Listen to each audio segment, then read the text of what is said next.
All right, Vince, we're here as a special YouTube exclusive to Truth with Consequences, and we're going to watch the entire match of you versus Booker T, the match we talked about in the debut episode. And this is the first time you have seen it since it happened, right? I've never watched this match in its entirety. I think I went back one time and saw the Goldberg spear in the guardrail. I think I saw that once. I have never seen this match. Well, we are going to watch it together and just get your recollections because some people, were saying that you didn't remember some stuff, you hadn't seen it. Let me ask you this: when you hadn't seen it, or when you didn't remember it, was it one of these things because you don't remember a lot of things that happened a long time ago, or is it like a gap in your memory because of the concussions? Oof, God, that's a good question, Matt. I don't really know the answer to that question, but I think something else that comes into play too, Matt, is, and I say this all the time, bro, we wrote so much and we did so much. Again, bro, 2 shows a week plus a pay-per-view, 116 shows a year.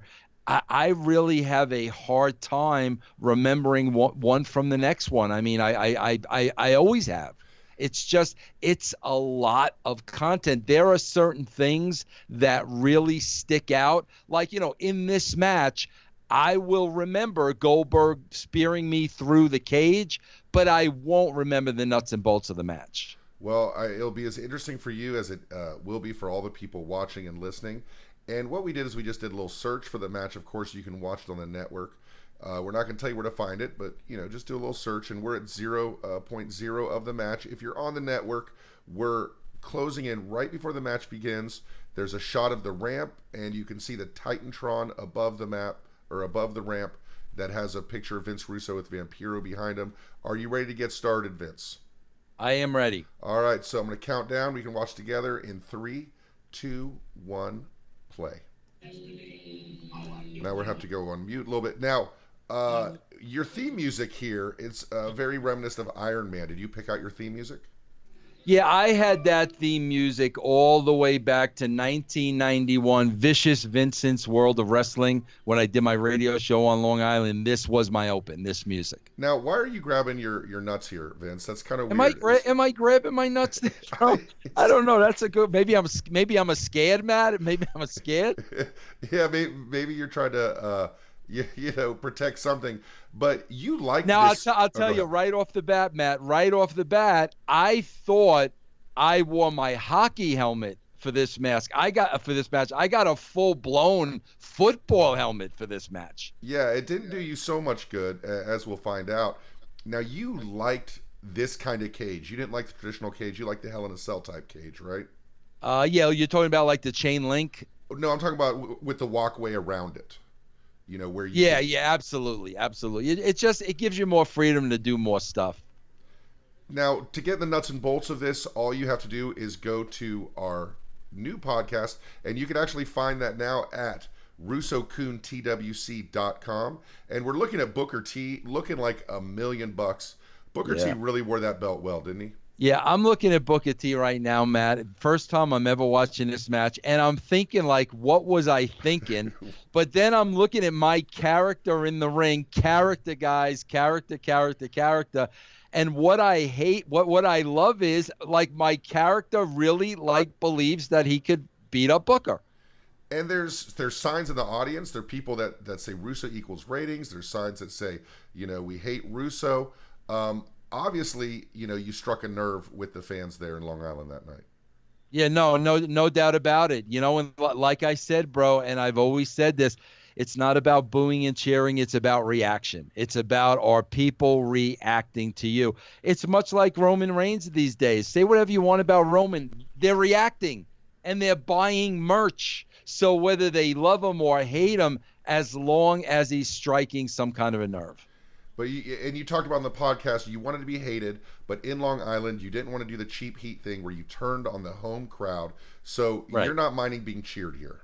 Not at all. No, not at all. It would have been so unbelievable for me to turn against New York. To this day, I hate when that stuff happens. I see it all the time, and I hate it. See, Now, like I I know you don't remember any. but I don't what remember do you any think, of this at yeah, all. what do you think the purpose was of having all these guys come out? Just people wanted to see Vince Russo get the shit kicked out of him? Yeah, I would think that would be it. And there See, you now go. that was a hard rubber bat. I mean, that was a hard bat, man, you know. And here's the thing, Matt, like this is where I got myself in trouble. I would have rather laid it in than have it look really, really phony. And keep in mind, bro, I know if I lay it in, I'm going to get a receipt. You from know what guy, I'm saying? yeah. Yeah, from whoever it was, whether it was Booker or anybody else, I know if I lay it, I'm not a worker, bro. So I have one of two choices: to either lay it in or try to work. If I try to work, it's going to look phony. So So a lot of the time, I'm laying it in, knowing I'm going to get a freaking receipt. when you lay it in like that, that does hurt, right? With that hard rubber bat. Oh my God, yes, yes, And of course, getting a receipt from Vince Russo is one thing, but getting a receipt from gigantic people like Booker T yes, and Goldberg yes, are entirely yeah. different things. Because like I would know, like like a Booker T, for instance. I know Booker and I trusted Booker, so like I know I'd get a receipt, but like I'd be okay. Like you know what I'm saying? Like Booker would not hit me in a way where he'd want to hurt me. He would hit me in a way to send the message, kind of like lighten up. Now, I guess your character here is just trying to get out of the cage by any means necessary. You tried the door, the wrestler stopped you. So the purpose of the ladder is to get you out of the cage. Now, there's a great WCW moment here where you take what I think is a tremendous bump, but the camera misses it. Oh, geez. Well, you see, what I love already, bro, and I'm not putting myself over. Anybody could be in this match. I love, Matt, how I'm immediately trying to get out of the cage. Right. You know what I'm saying? Like I attack Booker with the bat. I want him to stay down. I'm trying to get out of that cage as soon as I possibly can because I know the longer I'm in it with Booker, the more I'm going to get killed. Now you got See, I don't remember. Like I'm watching this and I'm like, I'm out of my freaking Now mind. that's where you bro. fall. Like, This is where you fall. Watch. You're on the ground in the next shot. And Sting comes down for some reason. well, what should have happened there was Sting should have come down to prevent me. Who else was up? Was that Mike Awesome? Mike Awesome. He shouldn't have been up there. That should have been Sting's spot. Now Now you see how Book is babying me a little. You see, I mean, you could see right there on that slam how Booker took care of me. and he takes off the helmet at this point. God, how do I put the helmet back on before Goldberg? But Right? you sure as hell do. You think better of it. You know it's Oh, coming. yeah. It's going to be interesting to see this. Now, see, I never had a problem working, Matt, because like my character was not a wrestler, so I didn't know how to work. So like if it looked bad, it was supposed to look bad. You know what I mean? And sometimes with when you don't have that experienced selling quality, it works for a character. I think it works for Ronda Rousey right now. Yeah, yeah. You're just getting killed right now. So you talked about on the show that this sounds like it was overbooked as I described it, but how much of this booking is Vince Russo and how much of it is the agents as far as all this stuff that goes on, Sting, and we're going to see some other stuff. How much of it is you? Do you plan this out, or is it the bookers who say, okay, we'll have Luger come out and Flair come out and all that stuff? It's a collaboration, and especially like Matt, I probably had more to do with this match than if it was a match I wasn't in, only because, Matt, to be honest with you, like I didn't want to F up. You know what I mean? So like I wanted to know every single thing that was going on. So I was probably more involved in this because I was in it. And like I said, bro, I swear to you, my thought always was I did not want to make the guy who I was in there with look bad. I mean, honestly, like all I'm really thinking about here is I'm not looking to freaking get myself over. I don't want to make Booker look bad. This is what Booker does for a living. Booker is a professional, you know? Now we've got Luger coming in, making his return with yet another bat-like substance. Yeah. This is a pipe type thing. What is this that you're holding? I don't know. I mean, it does look like a pipe, bro. And it probably was the real deal, to be honest with you. It looks maybe like black PVC. Yeah, possibly. Yeah. So God, this, it's so funny, Matt, how like so much of this is instinct. You know what I'm saying? Like knowing to back the referee away, and so much of this is watching wrestling for so freaking long. And when you're in that spot, you kind of just know what to do because you've seen it a million times before. God, I wish I was in that kind of shape today. did you have any moment at all? I know you say on the show on Truth with Consequences, this was about trying to give your all to make the product work. Did you ever allow yourself one moment of marking out and really enjoying Never. being in the I ring? never. I never marked out, being in the ring. I never marked out over a rating. Never, Matt, because we always had to go back to work. You're back to work the next day. And I swear to you, bro, I never stopped to smell the roses ever. And That's why I can't remember this shit, because I didn't reflect on it then. I certainly can't reflect on it 20 years later. now here's a big moment. Flair making another return to get his revenge on Vince Russo. And you think, looking back, that maybe all this was necessary? I do now. I do. Now, again, Matt, here's the bottom line. Keep this in mind. Bottom line. Go ahead. Raw is up against this show right now. If I'm watching this right here, am I changing the channel? Absolutely not. Absolutely not. I don't care what's going on at WCW. I am not changing the channel on this match. There's just too much going on. Now, these are the pro-Russo troops, which serve the purpose of fighting with the anti-Russo forces to kind of clear the entire ring, to cleanse the palate for the finale with Goldberg, correct? Right. Yes. So, I mean, I'm looking at this. I do not think this is overbooked. The one word I would use to describe this is, I think this is entertaining.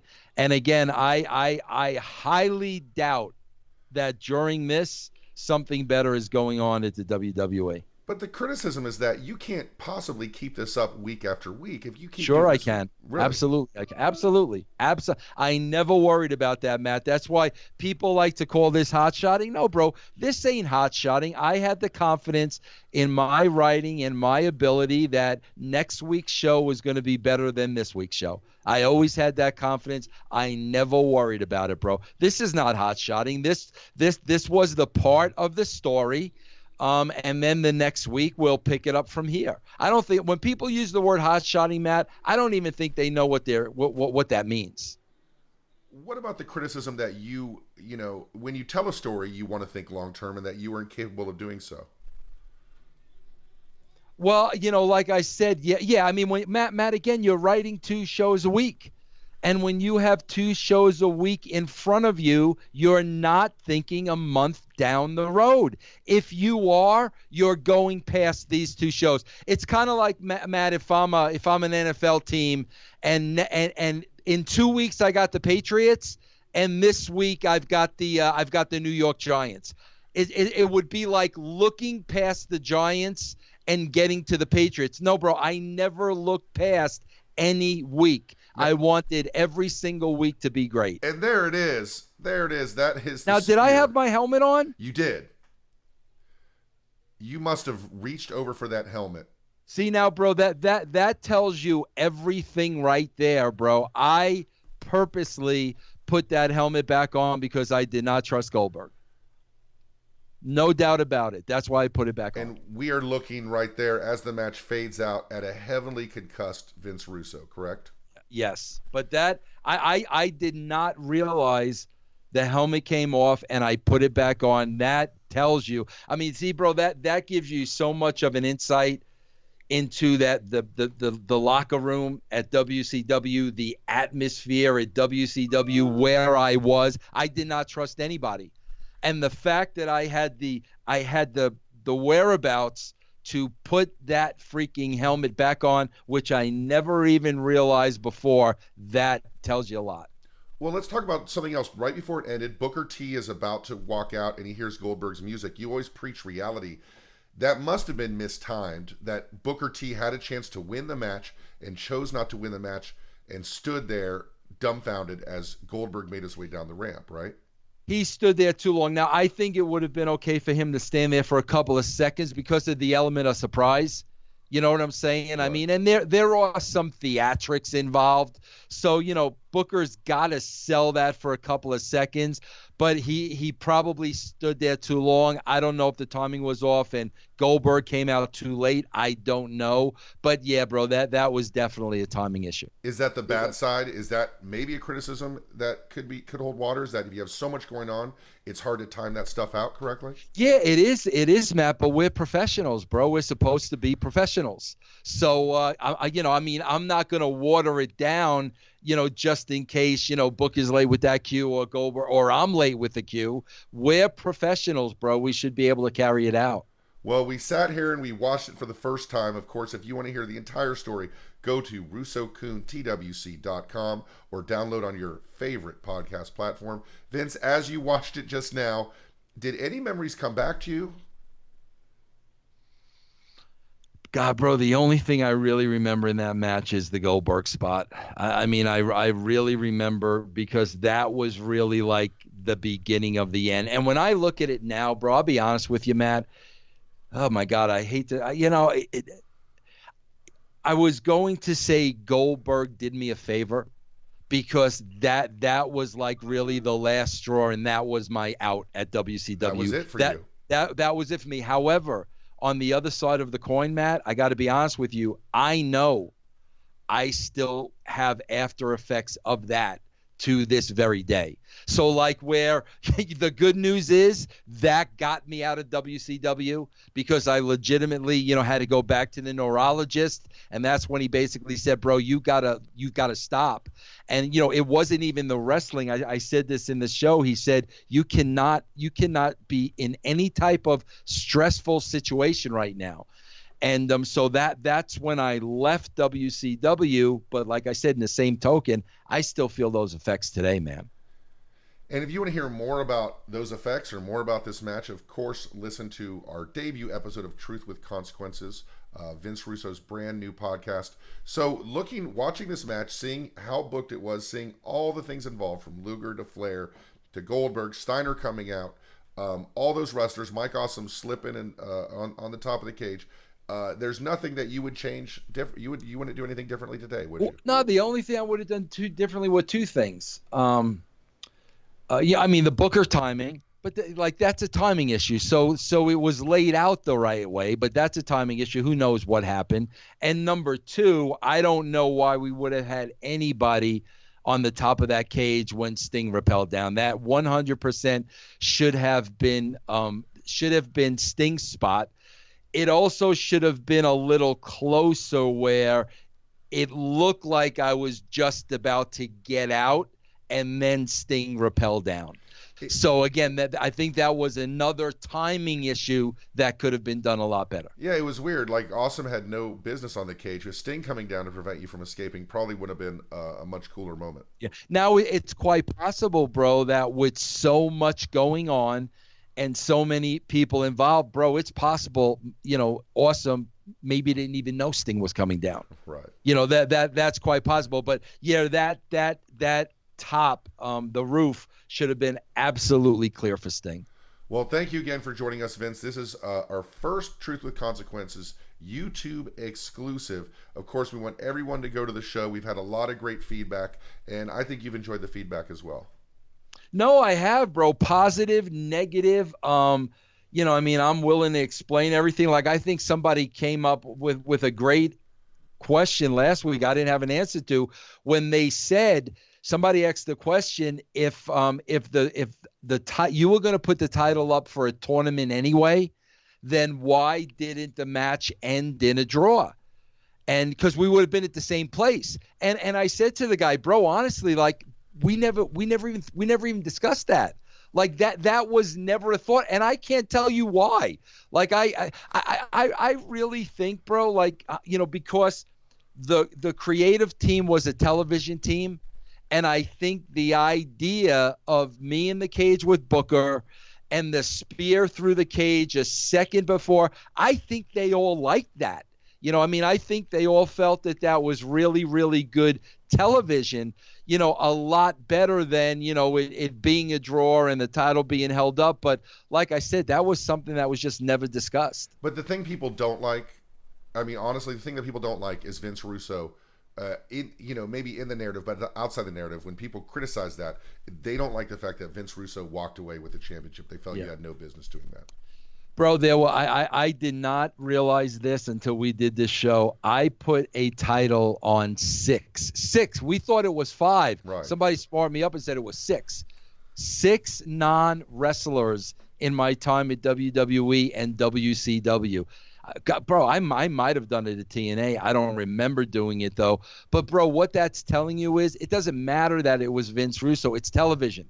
It's writing television. And when somebody has that belt that they either backed into it, it was a fluke, whatever the situation is, it just makes for interesting television. I remember, Eric Bischoff was the hardcore champion. Now, all of a sudden, he had to get in the ring with Terry Funk. I'm watching that, bro. Like, I'm watching that.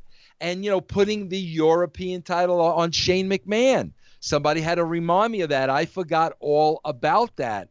But that just makes for, interesting television, in my opinion. Well, this was certainly interesting television. We thank you for doing this. And, guys, make sure to tune in to Truth with Consequences. We will see you soon.